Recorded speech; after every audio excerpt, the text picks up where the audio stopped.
World's biggest astrology community in Tamil. Online Astro TV, வாழ்வின் வெளிச்சம்.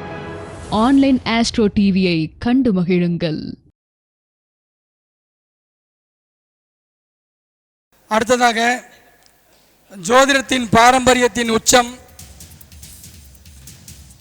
இவர் மேடை ஏறி பேச ஆரம்பித்தா ஒரு நாள் பேசினாலும் நீங்கள் கேட்டுக்கிட்டே இருக்கலாம். அந்த அளவுக்கு ஜோதிட புலமையுடையவர். மிகப்பெரிய ஒரு ராஜாங்கத்தை நிறுவி கொண்டிருக்கக்கூடிய மதுரையிலிருந்து வருகை தந்துள்ள நான் வழங்கக்கூடிய ஐயனின் திருநாமம் கொண்ட உயர் டாக்டர் பொன்னையாசாமி ஐயா அவர்கள் மூலதிரிகோணத்தினுடைய சூட்சமத்தை இதுவரைக்கும் எங்கேயும் பேசலை, இங்கே பிடிக்க போகிறாரு. 45 நிமிஷம் எல்லாருமே அமைதியாக கேளுங்க.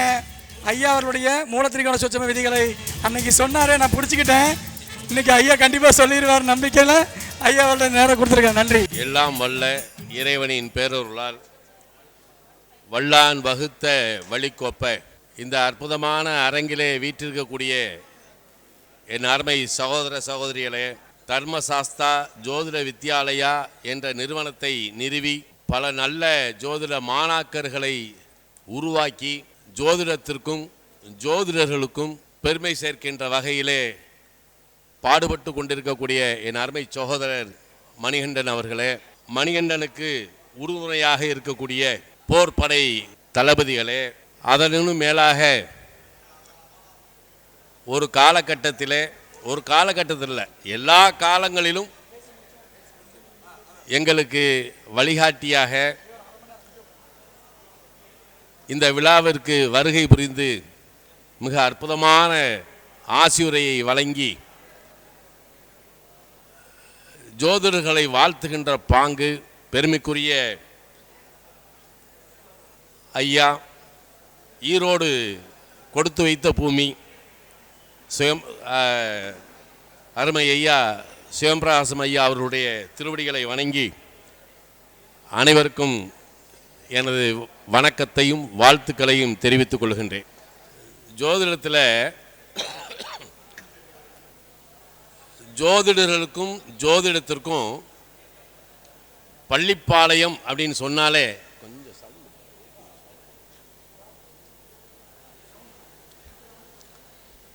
பள்ளிப்பாளையம் அப்படின்னு சொன்னால் எந்த ஒரு ஜோதிடர்களுக்கும் தெரியாத ஊரே கிடையாது இது. ஏன்னா தமிழகத்தில் இந்த ஜோதிடத்தை உணர்ந்து பார்த்தல்ல, அதை உயிரோட்டமுள்ள ஒரு நிலைக்கு கொண்டு போய் ஜோதிடர்களையெல்லாம் அழைத்து பெருமைப்படுத்தி ஜோதிடத்திற்கு பெருமை சேர்த்த ஒரு பூமி தான் பள்ளிப்பாளையம்.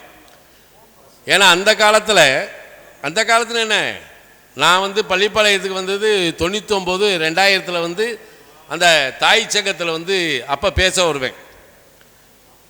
அதே 2001 தான் கொங்கு வேளாளர் திருமண மண்டபத்தில் பொருளாதாரத்தை விஞ்சி தருவது குருவா சுக்கரனான்ற ஒரு பெரிய பட்டிமன்றத்தை அங்கே நடத்தினோம். நடுவராக இருந்து அந்த பட்டிமன்றம் நடைபெற்றது. 3 மணி நேரம் வரலாற்று சிறப்புமிக்க ஒரு பட்டிமன்றமாக அது அமைஞ்சது. இன்றைக்கி பள்ளிப்பாளையத்தில் பல கிளைகள் இருந்தாலும் கூட எந்த விதமான காழ்ப்புணர்ச்சியும் இல்லாமல் எல்லா ஜோதிடர்களையும், அதாவது விருப்பு வெறுப்புக்கு அப்பாற்பட்டு எல்லாத்தையுமே கூப்பிட்டு இந்த ஜோதிடத்திற்கு பெருமை சேர்க்கக்கூடிய ஒரு பாங்கு. அதில் தர்மசாஸ்தா நிறுவனர் அருமை சகோதரர் மணிகண்டனை நம்ம பாராட்டித்தான் ஆகணும். சாதாரண விஷயம் இல்லை. 5 நாள் விழான்றது சின்ன விஷயம் கிடையாது. அப்போ நாங்கள் 93 தான் நான் 94 ஞான சிந்தாமணி ஆசிரியர் மகரிஷி அவர்களுடைய ஏற்பாட்டின் பேரில் நடக்கக்கூடிய முதல் மாநாட்டில் நான் போய் கலந்துக்கிறேன். கருத்து பட்டறையாக இருந்தாலும் சரி, கருத்தரங்கமாக இருந்தாலும் சரி, மாநாடாக இருந்தாலும் சரி, அவர் 3 நாளை குறைஞ்சி நடத்தினதே கிடையாது. மாநாடெல்லாம் 3 நாள் நடக்கும். ஒவ்வொரு காலமும் அறுசுவை உணவோடு வந்த ஜோதிட பெருமக்களுக்கு அவர்கள் உபசரித்து அந்த எல்லாருடைய கருத்துக்களையும் அந்த இடத்துல இடம்பெற செய்வது என்பது ஒரு பெரிய விஷயம். அதை விட நான் ஒரே ஒரு வருஷம்தான் அதை நடத்தியிருக்கேன். எப்படின்னா 98லேருந்து 2005 வரைக்கும் 2 நாள் மாநாடு நடந்தது. ஆனால் 99 தான் 3 நாள் மாநாடு நடத்தினேன். எங்கே? மதுரையில். 99 நடந்த 3 நாள் மாநாடு மிகப்பெரிய அளவில் நடந்தது. மகரிஷி தலைமையில் தான் நடத்தினோம். ஏன்னா எங்களை வழிகாட்டினது, எங்களை வெளியே கொண்டு வந்தது எல்லாமே அருட்தந்தை மகரிஷி தான், ஞானசிந்தாமணி ஆசிரியர் தான். ஏன்னா அவரை நினைக்காம இருக்க முடியாது. இந்த 5 நாள் நடக்கக்கூடிய கூட்டத்தில் அவரை நம்ம நினைக்காம இருக்க முடியாது. அதில் அப்போ நாங்கள் ஏவி சுந்தரமையா, நக்கீர நடராஜன், ஆத்மா, நான், மகரிஷிக்கு பின்னாடி சிவா மேகநாதன், உலகநாதன் எல்லாமே ஒரு கூட்டம். அவர் எங்கே போனாலும், இந்தியாவில் எந்த மூலைக்கு போனாலும் நாங்கள் போய் அங்கே அந்த மாநாடையோ அல்லது ஜோதிட கருத்தரங்கத்தையோ சிறப்பிச்சுட்டு வருது. மகரிஷிக்கு பின்னாடி தான் போவோம். ஆனால் கோயம்புத்தூரில் நடக்கக்கூடிய மாநாட்டுக்கு அவர் சேம்பராசம் ஐயா வர்றாரு அப்படின்னா சரி. அதாவது அவர் வந்து உட்கார்றதே பார்த்தீங்கன்னா அந்த மேடைக்கும் ஜோதிடத்துக்கும் ஒரு பெருமை. அப்போல்லாம் இவரை பார்த்து ரொம்ப பெருமைப்படுவோம். இவர் எழுதிய ஆர்டிக்கல் அப்போ அந்த காலத்தில் வந்து மாத ஜோதிடமும் சரி, ஞான சிந்தாமணியும் சரி, அதற்கு பின்னாடி வந்த ஜோதிட பூமியிலும் சரி, சிறப்பான கட்டுரைகளை நாங்கள் கொடுத்துருந்தாலும் நாங்கள் எதிர்பார்க்கக்கூடிய கட்டுரையாளர் யார் அப்படின்னா சிவம்பராசம் ஐயா அவர்கள் தான். ஏன்னா அவர் இந்த பிரச்சனத்திலிருந்து அந்த அதாவது எல்லாரும் பின்பற்றக்கூடிய வழியில் கட்டுரைகளை வந்து கொடுப்பார். ஆணித்தரமான கட்டுரைகளாக இருக்கும். அதே ஞான சிந்தாமணியில் 48 கட்டுரை கொடுத்துருக்கேன் நான் அந்த காலத்தில். இப்படி இன்னைக்கு என்ன ஆகிப்போச்சு? பத்திரிகைன்னு இருக்கா? இல்லை. பத்திரிகையில் எழுத முடியுமா? இப்போ அவர் கோட்டையூரெல்லாம் வந்து பத்திரிகை எழுதுனவங்க, அருள்வேலு, நவமணி எல்லாம் அந்த ஞான சிந்தாமணியில் நல்லா எழுதுனவங்க, நல்லா எழுத்தாளர்கள் இவங்கெல்லாம். இன்றைக்கி இவரெல்லாம் ஆசிரியராக இருந்தார். யார்? கோட்டையூர் சிவசுப்ரமணியெல்லாம் ஆசிரியராக இருந்து அவ்வளோ பல புத்தகங்களை வெளியிட்டிருக்காரு. அப்போ இதெல்லாம் ஜோதிடத்துக்கு இப்போ கோட்டையூர்லாம் வந்து ஏதோ வந்து இந்த ஜோசியத்தில் எனக்கு கிடைச்சிரும்னு எதுவும் செய்கிறாரா? கிடையாது. அவர் தன்னுடைய அந்த செயலை ஜோதிடத்துக்கு நான் என்ன செய்யணும் அப்படின்றத அவர் செய்கிறார். ஆனால் ஜோதிடம் அவரை பாதுகாக்குது, எல்லாத்தையும் பாதுகாக்குது. நவக்கிரகத்தை நம்பி வந்த யாரையுமே நவக்கிரகம் ஏமாத்தினதா சரித்திரமே இல்லை. இதை முதல்ல தெரிஞ்சுக்கணும் இல்லையா? யாரை ஏமாத்துச்சு? அப்படி பார்த்தா என்னத்தான் சொல்லணும். நான் அடியெல்லாம் முத எங்கே 80ல் தான் இந்த துறைக்குள்ளேயே வர்றேன். அதில் 84ல் தான் பாரம்பரியத்தையே தொடுறேன். இந்த 80லேருந்து 84 வரைக்கும் நான் ஒரு நியூமராலஜிஸ்டாக தான் இருந்தேன். ஏன்னா பண்டிட் சேதுராமையாட்ட போய் அவரை தான் அவருடைய நூலை பின்பற்றும் போது ஒரு ஈர்ப்பு. அதுக்கப்புறம் 87ல் தான் இந்த எண்கணிதத்தில் இருக்கக்கூடிய ஒரு சூட்சமான உன்னை வழிநடத்தக்கூடிய ஒரு கிரகம் எது அப்படின்றத பண்டிகிட்ட போய் இதுதான் வேலை செய்துன்னு கொடுத்தேன். அப்போ எல்லாமே இது அதாவது ஜோதிடத்துக்குள்ளே எல்லாமே வந்து கலந்தது தான். ஏன்னா அதுக்கப்புறம் சிசி ராஜன்லாம் டிவியில் நிறைய பேசினார் சென்னையில். இதெல்லாம் இருந்தது. இப்போ சக்தி உட்கார்ந்துருக்காரு வர்க்க சக்கரத்துக்கு. ஒரு உண்மையிலே அவரெல்லாம் வந்து சும்மா சொல்லக்கூடாது. யார்? சக்தி. இவரெல்லாம் விட்டுறக்கூடாது. இவர்கிட்ட இருக்கக்கூடியதை வாங்கணும். இன்றைக்கி வர்க்க சக்கரத்தில் எடுத்து என்னென்ன மாதிரியான நிலையில் ஒரு 6ஆம் இடத்த ருணரோக சத்துருஸ்தானம்னு சொல்கிறோம்.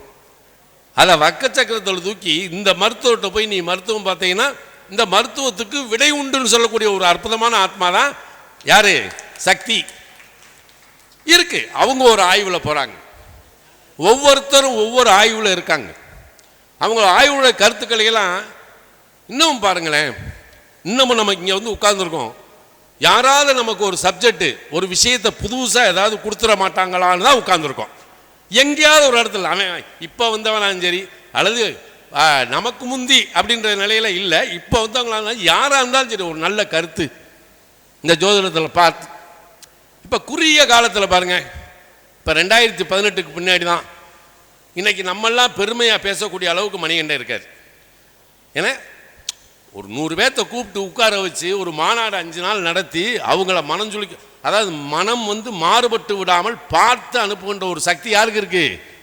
மணிகண்டருக்கு. அப்படி இருக்கிறவங்களுக்கு தான் இறைவனும் துணை இருக்கிறான். அன்னை மீனாட்சி அவர்களுக்கு என்றென்றும் துணை நின்று இதுபோன்று எல்லா வருடங்களும் இந்த ஜோதிட மாநாடை எடுத்து ஜோதிடத்துக்கும் ஜோதிடர்களுக்கும் பெருமை சேர்க்க வேண்டும் என்று வேண்டி வாழ்த்தி, இப்போ அவங்க சொன்னாங்க மூலத்திரியோணத்தை பற்றி கொஞ்சம் பேசணும் அப்படின்னு சொன்னாங்க. இப்போ நம்ம ஜோதிடத்தில் நிறைய விஷயங்கள் இருக்கு. ஒருத்தர் பார்த்தா அஷ்டவர்க்கத்தை மட்டும் வச்சும் பலன் சொல்றதுக்கு ஆள் இருக்கு.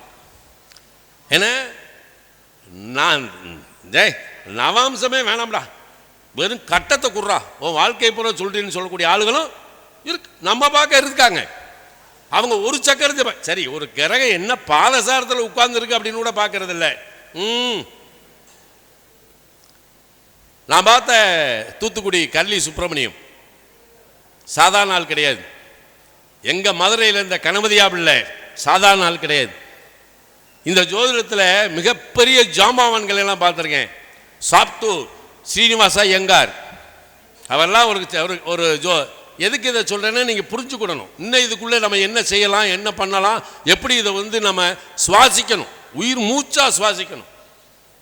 ஏன்னா எங்க கணபதியா பிள்ளையில் அப்ப நான் நாத்தியவாதியா இருந்தபோது, நாத்தியத்துக்கு வந்த பின்னாடி ஜோதிடத்தை தொட்டதுக்கு முன்னாடியெல்லாம் இல்லை, நான் நாத்தியவாதியாக இருந்தபோது என்னுடைய நண்பனும் நானும், எங்கள் நண்பனுடைய தகப்பனாருக்கு உடல்நிலையில் சரியில்லை, அதை பார்க்க போகலான்னு சொல்லி நானும் அவனும் போகிறோம்.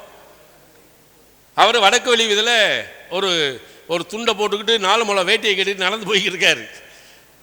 இவர் தான்டா கணபதி ஆப்பிள்னா, சரி போவோம் என்னன்னு. அவர் என்ன சங்கதினார். அப்பா சாவு நல்லா கவனிச்சுக்குங்க. இது எந்த கணிதம் அப்படின்றது எனக்கு தெரியாது. இன்னும் அந்த கணிதத்துக்குள்ளே நம்ம வந்துட்டோமா இல்லை. ஆனால் வித்தின் செகண்ட் தான் அப்படி தூக்கி வச்சதோட அப்படியே சொன்னார், அவன் செத்து 3.25 நாளே ஆயிடுச்சு, அவன் மூக்குள்ள சித்தம் ஓடுறா அப்படின்னு தூக்கி தெரிஞ்சது. சாதாரண விஷயம் இல்லை. அப்படியே கண்ணுக்குள்ளே இருக்கிறாரு அந்த கணபதி ஆப்பிள்ள. எனக்கு நான் சொல்கிறேன், நான் நாத்தியவாதி. நாங்கள் காலத்துக்கு அந்த அப்பெல்லாம் சாமியெல்லாம் கும்பிட்டதில்லை. அப்போ சொல்கிறேன் நான், மவனே அப்படி மட்டும் இல்லைன்னு வையே சங்க கடிச்சிருவேன். அப்படி இப்படியே சொல்லிட்டு வர்றேன், சும்மாலாம் இல்லை. ஆனால் வீட்டுக்கு வந்தோடனே உள்ள நுழைஞ்சோடனே நாங்கள் போய் பார்த்த உடனே அங்கே மூக்குள்ள சித்தரும்பு ஓடிக்க வேண்டியது. நான் அவனை விட்டுட்டு ஓடி போயிட்டேன். அவர்கிட்ட போய் அதுக்குள்ளே அவர் கோர்ட்ஸுக்கு பின்னாடி போயிட்டார். போய் நெடுஞ்சாங்கடையாக விழுந்து நமஸ்காரம் பண்ணி ஒரு மன்னிப்பு கேட்டு அப்போ தான் சொன்னார். அவர் சொன்னார், அப்படி நெத்தி அப்படி தூக்கிட்டு கணக்கில் அப்படின்னாரு. கணக்கு இது எந்த கணக்குன்னு நமக்கு என்ன தெரியும்? தூக்கணும்னா எப்படி சொல்ல முடியும்? அப்படி விரிச்சு அப்படி தூக்கி அடிச்சார். இது மாதிரி ஜோதிடத்தில் ஒவ்வொருத்தரும் ஒவ்வொருவரும் ஒவ்வொரு விதமான நிலைகளை வச்சிருக்கிறாங்க. ஏன்னா எங்களுக்கு ஆரம்பத்தில் கேபியை தொட்ட உடனேயே கேபி அப்படின்னாலே அது பிரச்சனை தான் இல்லையா? அதுக்கப்புறம்தான் கேஎஸ்கேனுடைய நூல்களை வேதமாக படித்து அந்த நேட்டல் நம்ம பிறந்த ஜாதகத்துக்கு கேபியினுடைய 12 பாவத்தை எப்படி பேசுறதுன்னு பாஸ்கரும் நானும் தான் அதை டெவலப் பண்ணிவிட்டோம். நீ 12 பாவ உபநட்சத்தை எடுத்து ஒரு வாழ்க்கை சரித்திரத்தை சொல்ல முடியும் அப்படின்றத 2 பேரும் தான் நிரூபித்தோம். நாங்கள் அதுக்கு முன்னாடி சென்னைக்கு போனோம், ஆரியமன் புக் ஸ்டாலுக்கு போனோம், சுப்பிரமணியம் பார்க்குறோம், அரியனை பார்க்குறோம், கணபதியை பார்க்குறோம். அது பெரம்பலூர் சுப்பிரமணியம் தான் எனக்கு பாவத்தினுடைய அந்த 12 பாவத்தினுடைய நிலையை எடுத்து எப்படி பேசுறது, பாவ காரத்தை எப்படி அப்ளை பண்ணுறது எனக்கு அப்போ பெரம்பலூர் சுப்பிரமணியம் சொல்லி கொடுத்தாரு. எப்போ நான் சொல்கிறதெல்லாம் 89. அப்போ ஒரு பாவத்தினுடைய தன்மையை எடுத்து பேசுகின்ற ஆற்றலை நாம் வளர்த்துக்கிடணும். நீங்கள் என்னதான் குண்டிக்கரணை அடித்தாலும் சரி, எனக்கு இந்த பக்கம் ஒரு மேட்டு புஞ்சையில் ஒரு 1000 ஏக்கர் இருக்கு, இந்த புன்சை நன்சை இடத்துல ஒரு 5000 ஏக்கர் இருக்குன்னாலும் அனுபவிக்கிறதுக்கு லக்னாதிபதி நல்லா இருக்கணுமா இல்லையா? லக்னாதிபதி நல்லா இல்லைன்னா நீ எல்லாம் அனுபவிச்சிட முடியுமா? அப்ப அந்த லக்னம் என்ற அணுவிலும் அணுவான புள்ளி தான் உன்னுடைய விதியை தீர்மானிக்கிறது. நீ எதற்கு தகுதியானவன் முதல்ல அதை பாரு. மற்ற பாவங்கள் உனக்கு எப்ப எப்படி துணை இருக்கின்றதோ அப்புறம். பிறந்த உடனே ஒரு குழந்தைக்கு பிறக்குது, பிறந்த உடனே ஒரு குழந்தைக்கு 4ஆம் பாவம் நல்லா இருக்கு, நம்ம எடுத்துட்டு டேய் இந்த பிள்ளை இப்போ வீடு கட்டுவேன் வண்டி வாங்குவேன் அப்படின்னு சொல்ல முடியுமா கை குழந்தைக்கு? அப்போ அந்த 4ஆம் இடத்துல வந்து அப்பன் வண்டி வாங்குவான் இவன் வண்டி வாங்குவேன்னா இவனுக்கு கொடுக்கக்கூடிய சொகை யார்கிட்ட இருந்து வருது? அப்பன் வண்டி வாங்கினா தான் இவன் அதில் பயண முடியும் இல்லையா? அப்போ பிறந்த குழந்தைக்கு செய்யக்கூடிய சுகத்தை எத்தனை வயசு வரைக்கும்? எல்லாருமே 12 வயசில் வந்து பெரிய மனுஷனாயிருன்றான். பையனை பார்த்தா 12 வயசுல தான் அவனும் பெரிய மனுஷன் ஆகிறான். 12 வயசு இந்த குரு ஒரு சுற்றி வர்றது வரைக்கும் இவன் யாருடைய நிலையில் இருக்கான்? அவன் தாய் தந்தையை சார்ந்து இருக்கிறான். அங்கே தான் நவக்கிரகம் இந்த 12 வயதுக்கு உட்பட்ட காலகட்டத்தில் ஒவ்வொரு வருடமும் அந்த ஜாதகனை அல்லது ஜாதகத்தை யார் கை கொள்கிறார்கள் என்பது தான் விதி. நீ 12 வருஷம் குரு, இப்போ நம்ம எல்லாம் கணக்கு போடுறோம்.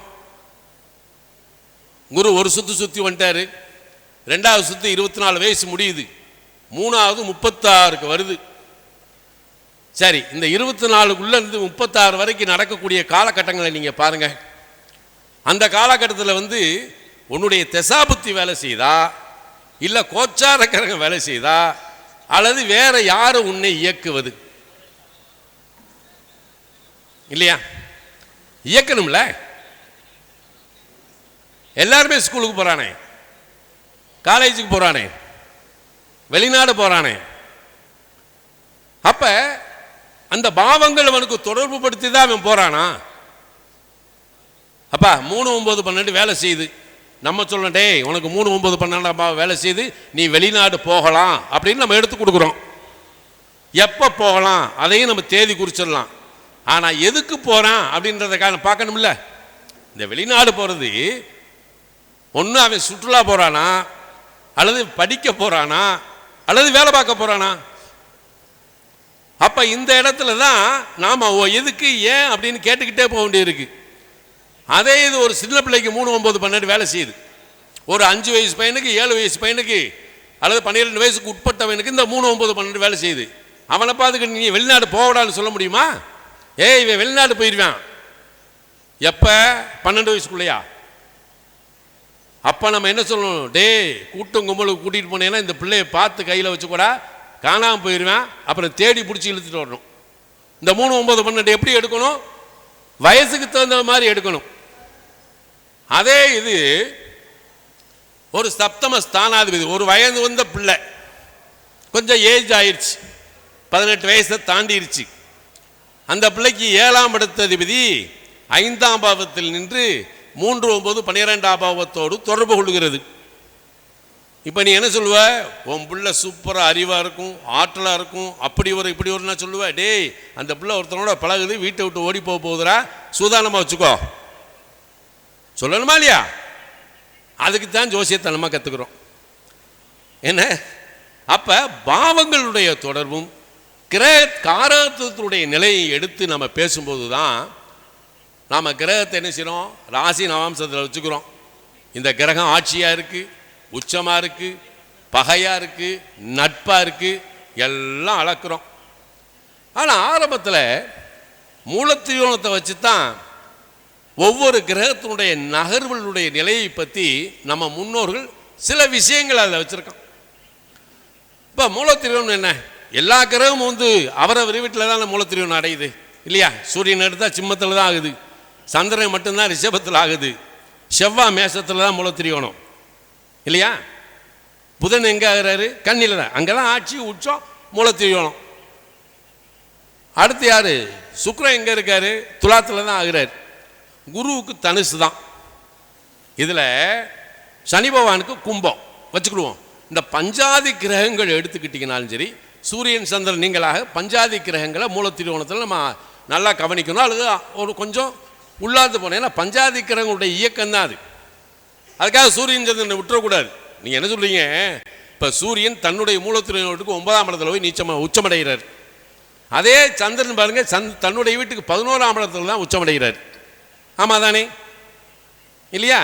இப்போ சூரியன் தகப்பன் காரகன், அவன் தந்தை ஸ்தானத்தில் போய் உச்சமடைஞ்சிடறார் வச்சுக்கிடுவோம். ரைட். இப்போ சந்திரன் யார்? தாயார் காரகன் தானே. அதாவது நம்ம ஆசைப்பட்டதையெல்லாம் நமக்கு செய்யக்கூடிய மனம் யார்கிட்ட இருக்குது? அம்மாட்ட தான் இருக்குது. ஒரு கொலகாரனை கூட என் பிள்ளை நல்ல வேண்டான்னு சொல்லக்கூடிய ஒரே ஆள் யார்? தாய் தான். அவன் களவாணி நாய், களவான்ட்டு தான் வந்திருப்பான். ஆனால் ஏன் பிள்ளை அதெல்லாம் செஞ்சுருக்க மாட்டான்டா. அதான் தாய். அப்போ சந்திரன் தன்னுடைய வீட்டுக்கு 11ஆம் இடத்துல. இப்போ இந்த இடம் என்னன்னா, மேசம் என்பது சூரியனுடைய உச்ச வீடு, சந்திரன் என்பது ரிஷபத்தில் உச்சமடையக்கூடிய வீடு. இவங்க ரெண்டு பேரும் இங்கே தான் சிவசக்தி ஐக்கியம் என்ற ஒரு நிலை இருக்கிறது. இதுதான் சிவனுடைய அம்சமாக, அதாவது நம்ம சொல்லணும்ல சிவன் சக்தி அப்படின்ற மிகப்பெரிய அமைப்பை இது உள்ளே வச்சுருக்கு. ஆனால் இதுக்கு மேலே என்ன ஒன்றுனா, இப்போ நான் ஒரு விஷயத்தை சொல்கிறேன், அப்படி மைனூட்டாக பார்த்தீங்கன்னா, காலபுருஷனுடைய லக்னம் லக்னாதிபதி யாருன்னா செவ்வாய் தான் இல்லையா? காலபுருஷனுடைய லக்னம் லக்னாதிபதி யாரு?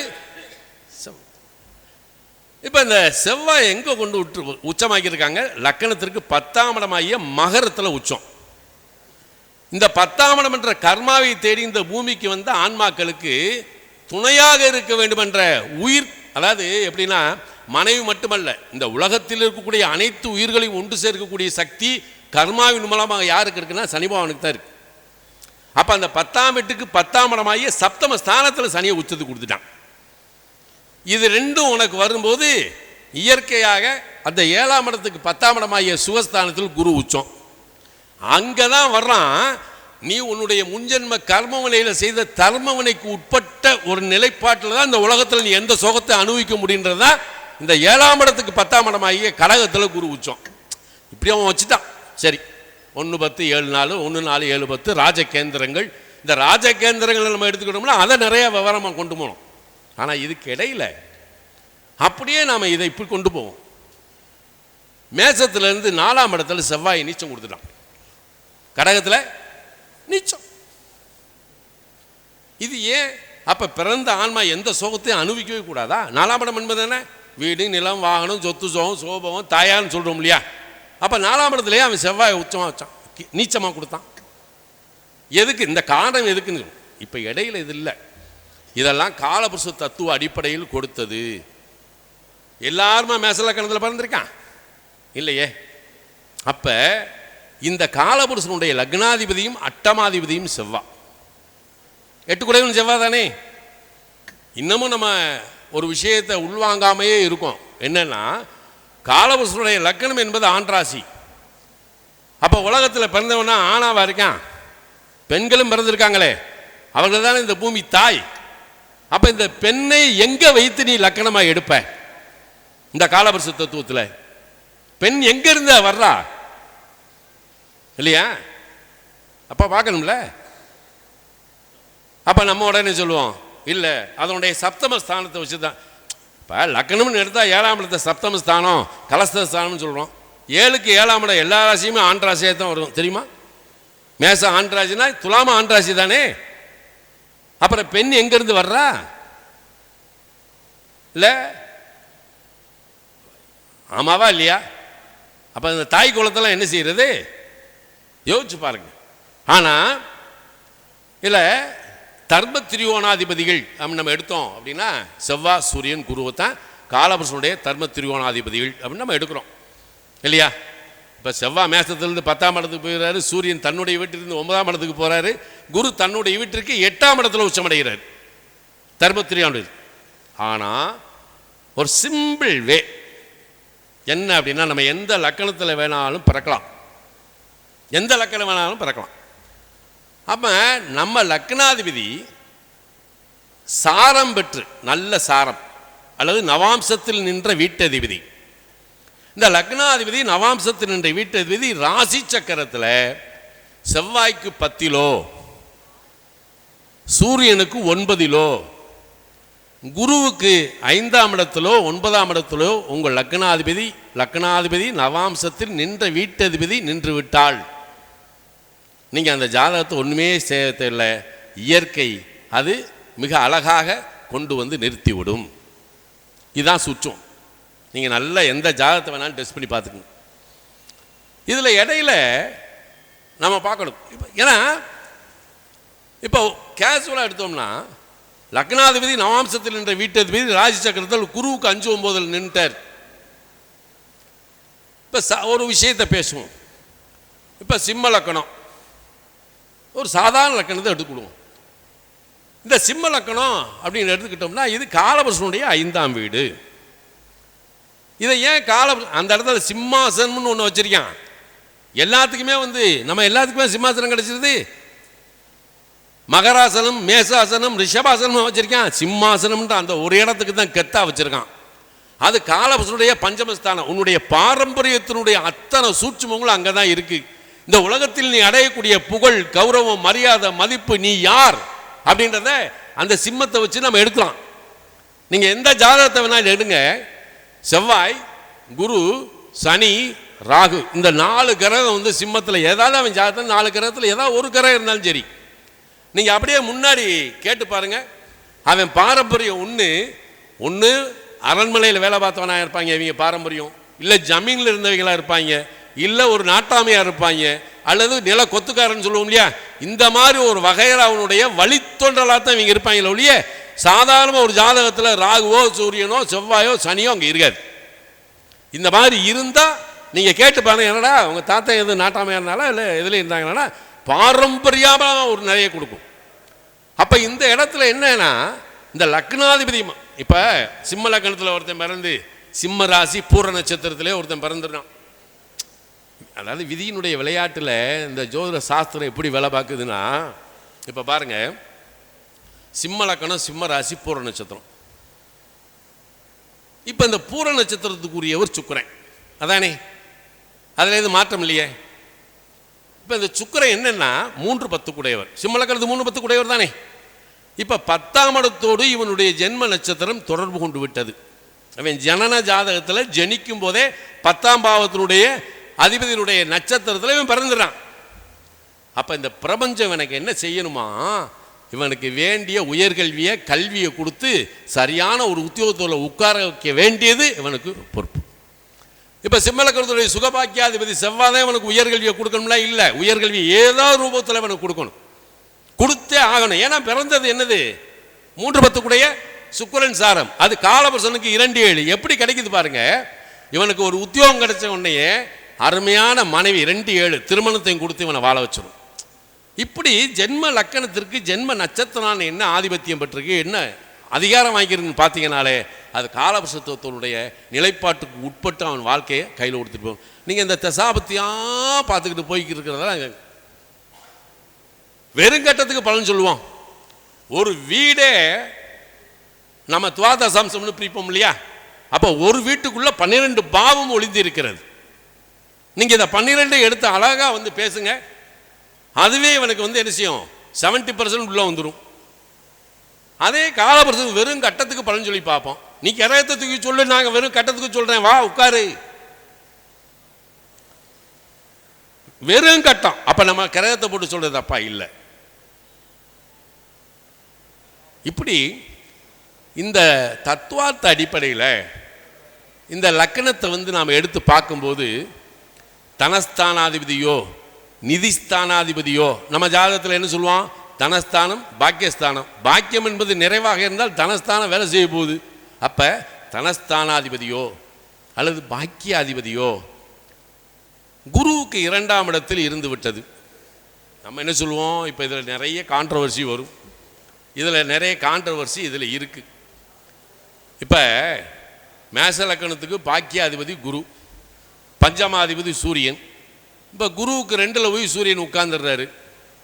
இப்போ என்ன செய்வோம், அவர் குரு எங்கே வேணாலும் இருக்கட்டும், மேச லக்கணத்துக்கு குரு பாக்கியாதிபதி, அவர் போய் அழகாக உட்கார்ந்துருக்காரு, அவருக்கு 2ல் பஞ்சமாதிபதி சூரியன் உட்கார்ந்துருக்கு. இந்த இடத்துல நம்ம என்ன செய்வோம், அற்களத்தையும் எடுக்கலாம் அல்லது நம்ம சுலபாலபா விதியையும் எடுக்கலாம். ஆனால் குருவுக்கு சூரியன் வேதகன். அப்போ இவன் தகப்பனாருடைய சொத்துக்களை ஆள பிறந்தவனா அல்லது தகப்பனாருடைய சொத்தை பாதுகாக்க பிறந்தவனா அல்லது தகப்பனாருடைய சொத்தை எல்லாம் சூறையாட வந்தவனா? இங்கே தான் 2 நிலையை நிப்பாட்டுது. பல குடும்பங்களில் பார்த்தீங்கன்னா சரி, பூர்வீக சொத்து நிறைய இருக்கும், குழந்தை இருக்காது. ஆனால் குழந்தைகள் நிறைய இருக்கும், பூர்வீக சொத்து இருக்காது. பார்த்துருக்கீங்களா?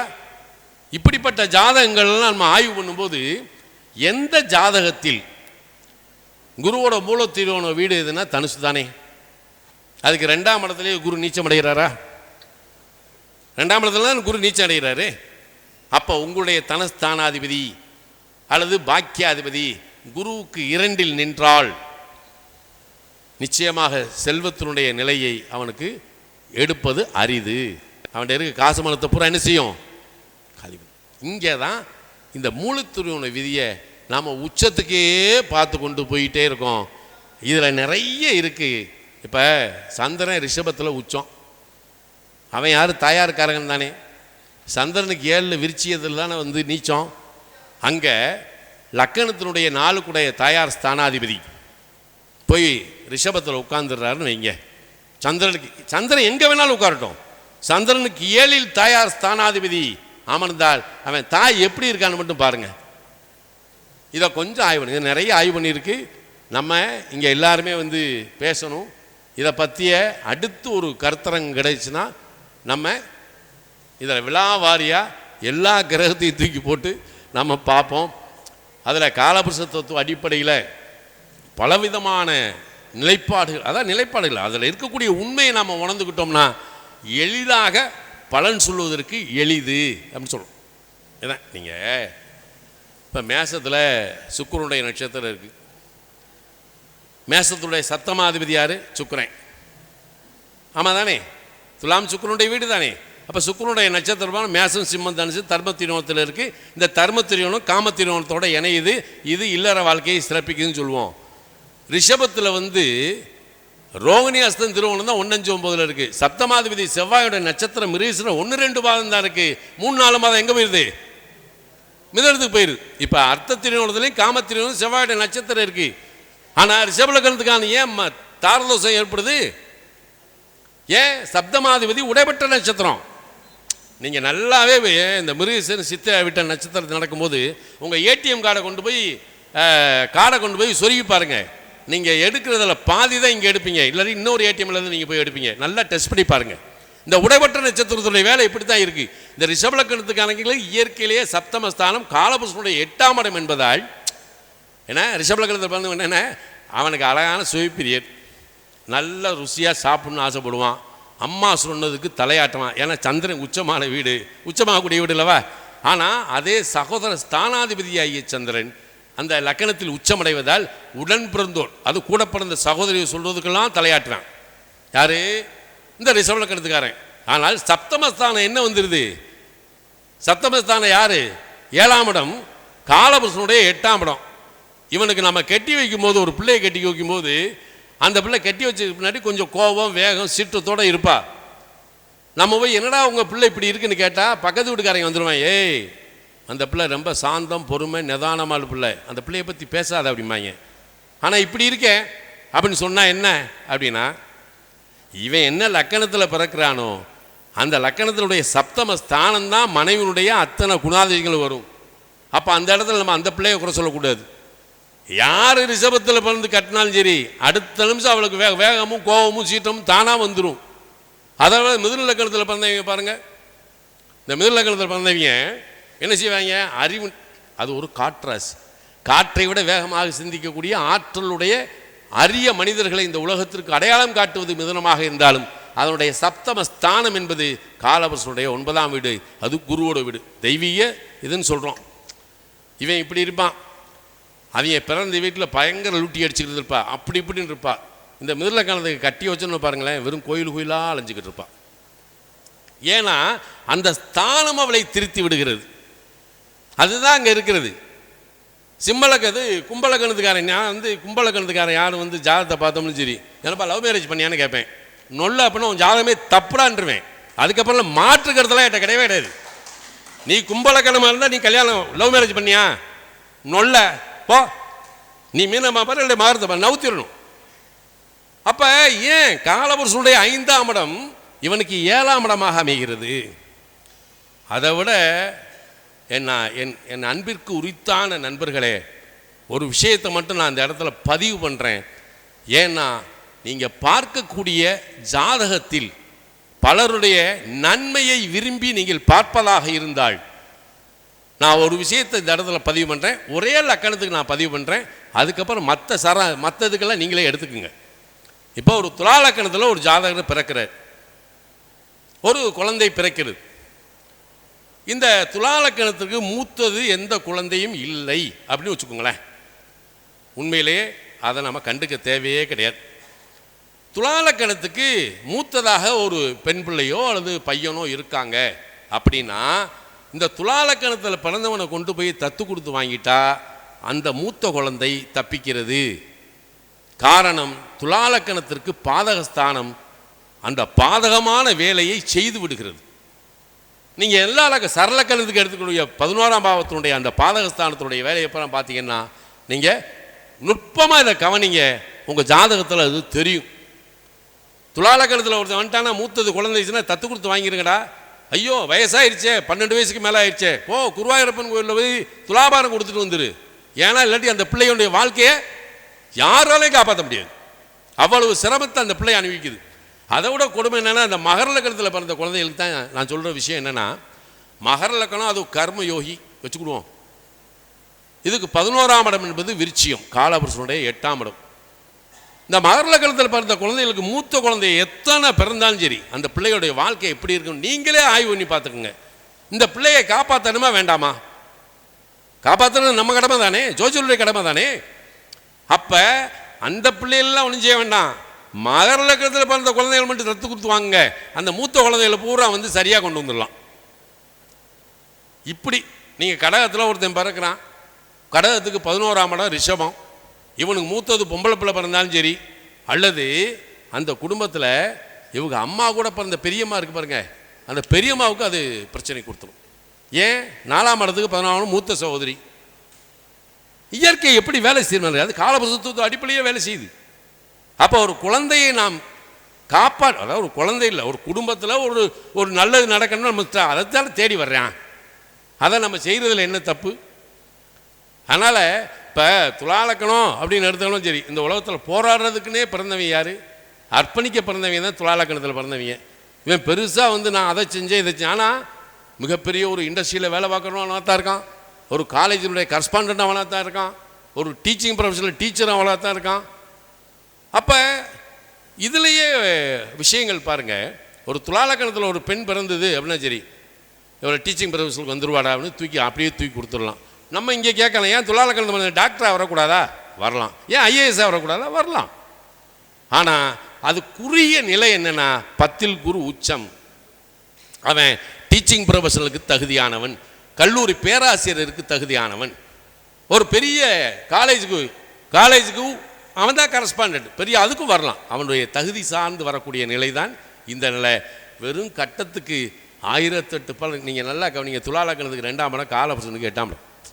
இந்த அன்எக்ஸ்பெக்டட் இன்கம் வேணும் அல்லது வரும்னு ஆசைப்பட்டு போய் பணத்தை பறி கொடுக்குறான் பாருங்க, அவன் தான் துலாலக்கணத்துக்காரன், வேறு எவனுக்கும் இல்லை. ஆனால் அதே துலாலக்கணத்துக்காரன் நான் என்ன சொல்லுவேன்னா, எல்ஐசி பாலிசி அதிகமாக எடுத்துக்கங்கடா, பாலிசியை நல்லா எடுத்துக்கோங்க. ஏன்னா இவனுக்கு தான் அனாமத்தா எல்ஐசி பாலிசி அப்படியே வந்து சேரும் இந்த துலாலக்கணத்துக்காரங்களுக்கு.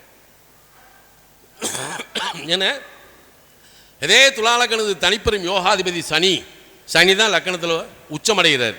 அப்போ அவன் வாழ்க்கையை எளிமையாக்கிறது. மற்றவங்களுக்காக தொண்டு செய்ய பிறந்தவன், மற்றவனுடைய வாழ்க்கையை முன்னேற்ற பிறந்தவன் துலாலக்கணத்துக்காரன். அப்படிப்பட்ட சூழலில் தான் ஒவ்வொரு லக்கணமும் தன்னுடைய, இப்போ இவர் கணபதி ஒரு பேர் என்ன பேர், கந்தசாமண்ணே வந்து உட்கார்ந்த உடனே அவரை சொல்லும்போது பாருங்கள், அவங்க வீட்டுக்கு அவரை ஜாதகம் பார்க்கறதுக்கு ஒரு 30 பேர் 50 பேர் வரிசையில் தான் உட்காந்துருப்பாங்களாம். எப்பயுமே அவர் ஒரு ஃபெமிலியரான பள்ளிப்பாளையத்தில் ஈரோட்டில் பெரிய ஜோசியர். ஏன்னா இந்த இடத்துல வந்து நிற்கிறார். அவர் மீன லக்கணம், மீன ராசி, உத்திரட்டாதி நட்சத்திரம்.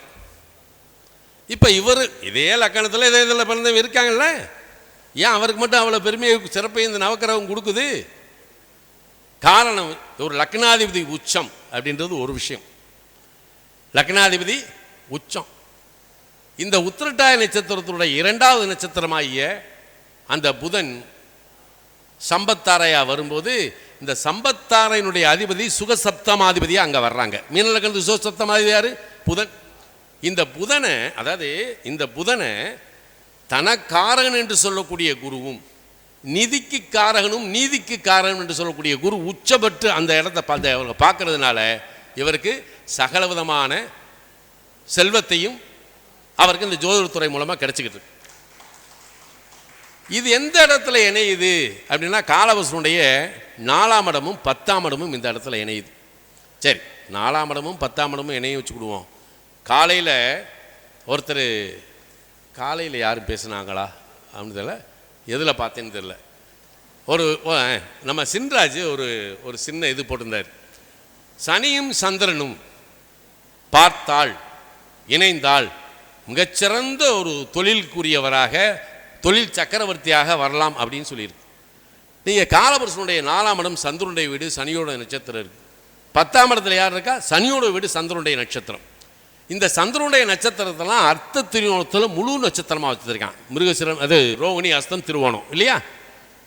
அப்போ சனிபாவனுடைய நட்சத்திரத்தை மோட்ச திருவோணத்தில் வச்சுருக்கான். நீங்கள் எங்கே போனாலும் சரி சனிச்சந்திரனுடைய தொடர்பு இல்லாமல் நீங்கள் இதுக்குள்ளே வரவே முடியாது.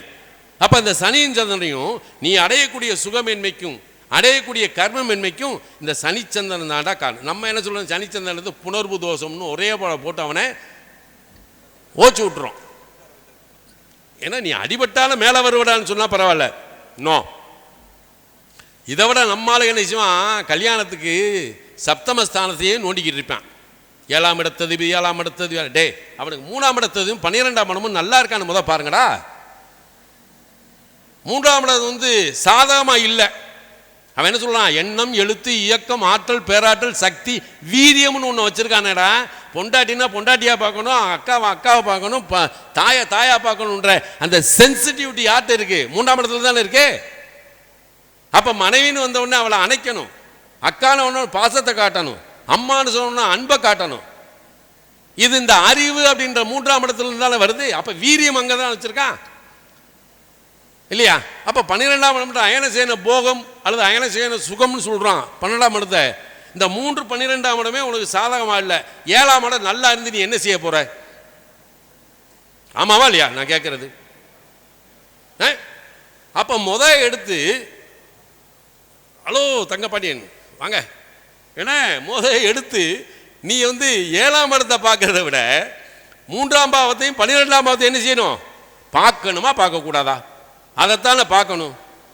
அப்போ அந்த இடத்துல என்ன பேசிக்கிட்டு இருக்கும்போதே நம்ம அருமை சாம்பவான் தங்கப்பாண்டியன் வந்துட்டார். என்ன ஆசீர்வாதம் என்ன. அதனால் இந்த காலபுருஷத்துவம் நீங்கள் ஒன்றும் இல்லை, அந்த புத்தகம் இருக்குது, 2 புத்தகத்தை வாங்கி படிங்க, ஒரு 10 தடவை படிங்க. வெறுங்கட்டத்துக்கு பலன் சொல்லி பாருங்கள். அப்புறம் கிரகங்களை தூக்கி போட்டு பலன் சொல்லுங்கள், உங்களுக்கு எக்ஸாக்டாக வந்துடும். இதில் எல்லாமும் அடக்கம்தான். இன்றைக்கி பிரச்சனம்னு சொன்னோடனே எல்லாரும் என்ன செய்கிறாங்க, பிரச்சனைன்றாங்க. ஒரு காலகட்டத்தில் எங்களுக்கு 87லேருந்து எங்கள் வாழ்க்கையே பிரச்சனை தான். நானும் என் நண்பர் என்ன செய்வோம், பஸ்ஸில் ஏறுவோம். பஸ்ஸில் சிட்டி பஸ்ஸில் ஏறும்போது நாங்கள் அடியெல்லாம் வாங்கியிருக்கோம். எப்படி தெரியுமா? நாங்கள் எப்படி அடி வாங்கியிருக்கோன்னு கேளுங்க. அதை கேட்டால் அந்த நேரத்தில் எப்போ 89 90 பஸ்ஸில் சிட்டி பஸ்ஸில் ஏறுவோம் 2 பேரும் மதுரையில். ஏறினோடனே பெரியார் பசங்க போய் நின்று ஏற்கிட்டு போவோம். எங்கள் பக்கத்தில் ஓடும். அப்போ நாங்கள் செவ்வாய் சுக்கிரனுடைய காம்பினேஷன் எதாவது வந்துச்சுன்னா அவங்ககிட்ட டைரெக்டாகவே கேட்டிருக்கோம், நீங்கள் இன்னார் தானே அப்படின்னு தெரியுதுல போய் தொலை அப்படிம்பாங்க. பிரசனத்தில் நாங்கள் செக் பண்ணதெல்லாம் கொஞ்சம் நெஞ்செல்லாம் கிடையாது. ரியல் தியேட்டரில் போய் உட்காந்துக்கிடுவோம். சந்திரனுடைய சப்டிவிஷன் வந்துருச்சு, நீர்நிலையை காட்டுறான், செவ்வாய் வருது, மலைப்பகுதியினுடைய மரங்களை காட்டுறாங்க, ராகு, அந்த இடத்துல ஒரு சர்ச் இருக்கும். இப்படி நாங்கள் பிரச்சனத்தில் ரிசர்ச் பண்ணி ஒவ்வொரு இதையும் தூக்கி கொண்டு போனவங்க. அதில் கேப்பில் பிரச்சனத்தில் 12 பாவத்தை எடுத்து பேசணும். வேறு ஒன்றுமே கிடையாது. அவன் ஜாதகம் நமக்கு வேண்டாம். அவன் வந்த நேரத்தில் அப்படியே கேபி சாட்டை போடுங்க. வந்த நேரம் அப்படியே கேபி சாட்டை போடுங்க. அவன் ஆதி அந்தம்புறா எடுக்கலாம். என்ன ஆதி அந்தம்புறா? எப்படி ஜோதிடத்தில் எண்ணற்ற நிலைகள் அவரவர் அறிவுக்கு தக்கவாறு அனுபவத்துக்கு இதையே என்ன சொல்லியிருக்கான், சுருதி யுக்தி அனுபவம்னு தான் சொல்லியிருக்கான். அதுக்கு அடுத்து தான் சொல்லியிருக்கான் காலதேச வர்த்தமானம்டா. கவனத்தில் வச்சுக்கோங்க. 66 வயசுக்கு சொல்கிற பையன் 5 வயசுக்கு சொல்ல முடியுமா? அப்போ காலதேச வர்த்தமானம் இது குருவினுடைய அந்த சுழற்சியை நம்ம கையில் எடுத்துக்கிடணும். எடுத்துக்கிட்டு குரு எந்த நட்சத்திரத்தில் இருக்காரோ அந்த நட்சத்திரத்துடைய அடுத்த நட்சத்திரம் என்ன, அதனுடைய அடுத்த சுற்றுல இது எந்த ரீதியாக இயங்குதுன்னு பார்த்தீங்கன்னா அதுக்குள்ள ஒரு மர்ம புதையில் இருக்கிறது. அதை நேரம் கிடைத்தால் குருவை மட்டுமே பேசுவோம். மூலத்துறையின் விதி என்னன்னா ஒரு பெரிய இது இல்லை. கிரகம் தன்னோக்கி, அதாவது குருவோட மூலத்துறையோட குரு 2ஆம் வீட்டில் நீச்சமடைகிறார்.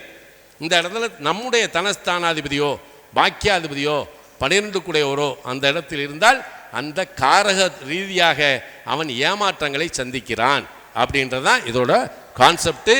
இதை ஒரு கருத்தரங்கமாக வச்சு நம்ம பேசுவோம், நிறைய டிஸ்கஸ் பண்ணி பேசுவோம். இந்த அற்புதமான மதிய வேளையில் என்னுடைய நண்பர்களை சந்தித்ததில் மகிழ்ச்சி. விழாவுக்கு வந்திருக்கக்கூடிய உங்கள் அனைவருக்கும் நான் வணங்கும் வல்லநாட்டு சித்தர் சாதசுவர சுவாமிகள் நல்ல வளமும் நலமும் தந்தரல வேண்டுமாய் வேண்டி இந்த 5 நாள் மாநாட்டினுடைய ஆரம்ப நாளிலே எங்களை எல்லாம் அழைத்து எங்களை கௌரவப்படுத்த இந்த விழாவை சிறப்பாக நடத்தி கொண்டிருக்கக்கூடிய மணிகண்டனுக்கு அன்னை மீனாட்சி துணை இருந்து வெற்றிகரமாக இந்த மாநாட்டை நடத்த வேண்டும். இதுபோல் பல மாநாடுகளை இவர் நடத்தி கொண்டே இருக்க வேண்டும் இந்த பள்ளிப்பாளையத்தில் என்று வேண்டி அமர்கின்றேன். ஆனந்தம் ஆனந்தம் ஆனந்தம். ஐயா அவர்கள் இப்பையும் மூலத்திரிகோணத்தை பற்றி 5% தான் சொல்லியிருக்கிறாரு. இன்னும் ஒரு நாள் பேச சொன்னாலும் இதை பற்றி நிறைய பேசுவார். ஸோ வாய்ப்பு இருக்கும் போதெல்லாம் எங்களுக்கு வழங்க வேண்டும் என்று கூறி இதோ ஐயா அவர்களுக்கான காணொளி.